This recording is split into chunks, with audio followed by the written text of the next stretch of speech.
शहरातील चर्चेत असलेल्या निलेश गायवळ पासपोर्ट प्रकरणावरून आता आरोप प्रत्यारोपांच्या फेरीत झडत असताना शिवसेनेचे महानगर प्रमुख आणि माजी आमदार रवींद्र धंगेकर आता स्वतःच नव्या अडचणीत सापडले आहेत।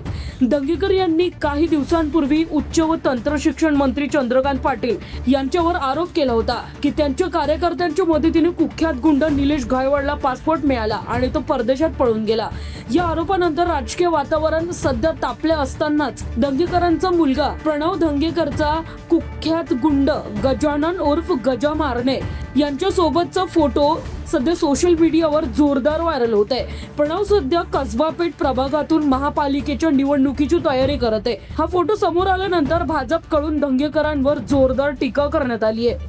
विरोधकांनी प्रश्न उपस्थित केला आहे की जे दुसऱ्यांवर गुन्हेगारांशी संबंध असल्याचे आरोप करतात त्यांच्या स्वतःच्या कुटुंबाचा गुंडांशी संबंध कसा। दरम्यान निलेश गायवळ विरोधात बनावट पासपोर्ट तयार करणे, फसवणूक आणि इतर गंभीर गुन्ह्यांखाली प्रकरणे दाखल आहेत।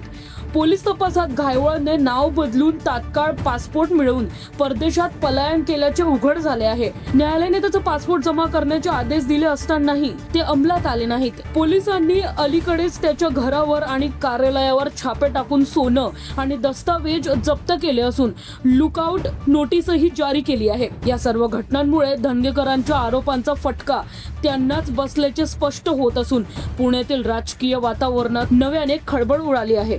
तर अशाच ताज्या आणि महत्त्वपूर्ण घडामोडी पाहण्यासाठी सबस्क्राइब आणि फॉलो करा न्यूज डॉट्सला। धन्यवाद।